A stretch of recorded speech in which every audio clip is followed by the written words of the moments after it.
IPL থেকে বাদ পড়বেন শিখর ধাওয়ান। ডেভিড ওয়ার্নারও এবার হতে পারেন আনসোল্ড। ঝুড়ি ঝুড়ি রান করেও বাদ পড়তে পারেন অনেকে। জানেন কাদের আইপিএল ভবিষ্যৎ শেষের মুখে? বিস্তারিত জানতে দেখুন এই প্রতিবেদনটি। 2025 সালের আইপিএল এর আগে মেগা নিলামের আসর বসতে চলেছে। অনেক বড় খেলোয়াড়ই এই নিলামে দলবদল করবেন বলে জোর জল্পনা চলছে ক্রিকেট মহলে। তবে এবারের আইপিএলে বেশ কয়েকজন নামী খেলোয়াড় নাও খেলতে পারেন, কারণ অনেকেই এবার নিলামে অবিকৃত থেকে যেতে পারেন। আর এই খেলোয়াড়দের মধ্যে প্রথমেই যার নাম আসে তিনি হলেন শিখর ধাওয়ান। আইপিএল এর সর্বকালের দ্বিতীয় সর্বোচ্চ রান সংগ্রাহক তিনি। গত মরশুমে তিনি পাঞ্জাব কিংসের হয়ে অধিনায়কত্ব করেছেন। তবে বছর 38-এর ধাওয়ানের তত্ত্বাবধানে পাঞ্জাব কিংস এখনও কোনো মরশুমেই তেমন আহামরি পারফর্ম করতে পারেননি। গত মরশুমের দীর্ঘ সময়টা চোটের কারণে মাঠের বাইরেও থাকতে হয়েছে শিখরকে। বর্তমানে তার বয়স যেমন 38-এর গণ্ডি পার করেছে, তেমনই আজকাল নিয়মিত ক্রিকেট খেলেন না তিনি। উপরন্তু হালে তার চোট সমস্যাও বেড়েছে। এই কারণগুলি শিখরকে দলে নেওয়ার থেকে আইপিএল ফ্র্যাঞ্চাইজিগুলিকে বিরত রাখতে পারে। বাদের তালিকায় দ্বিতীয় সবথেকে উল্লেখযোগ্য নাম হলো কেন উইলিয়ামসন।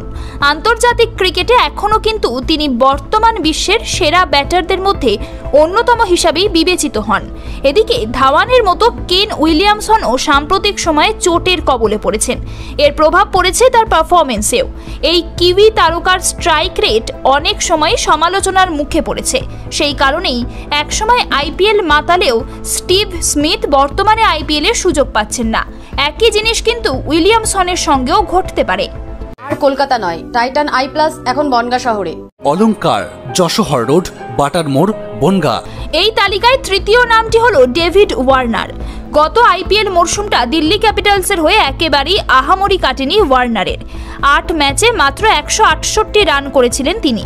ডেভিড ওয়ার্নার ইতিমধ্যে আন্তর্জাতিক ক্রিকেট থেকে অবসর নিয়েছেন। ওয়ার্নারের দখলে আইপিএলে গুচ্ছ গুচ্ছ রান রয়েছে বটে, তবে ফ্র্যাঞ্চাইজিরা ভবিষ্যতের কথা মাথায় রেখে 37 বছরের ওয়ার্নারের বদলে তরুণ কাউকে পরখ করে নেওয়ার দিকে ঝুঁকতে পারে। তবে শেষমেশ কি হবে তা জানা যাবে মেগা নিলামের দিনেই। ब्यूरो रिपोर्ट, ई समकालीन। ये टाइटन का सनग्लास है एंड इसमें पावर्ड लेंस भी लगा सकते हैं। আর কলকাতা নয়, টাইটান আই প্লাস এখন বনগাঁ শহরে। চক্ষু পরীক্ষা সহ সানগ্লাস, কন্টাক্ট লেন্স পাওয়া যাচ্ছে বনগাঁর যশোর রোডের নিজস্ব শোরুম। সরকার অনুমোদিত হলমার্ক সোনার শোরুম অলংকার। গিনি সোনার অলংকারের নির্ভরযোগ্য প্রতিষ্ঠান অলংকার, যশোহর রোড, বাটার মোড়, বনগাঁ।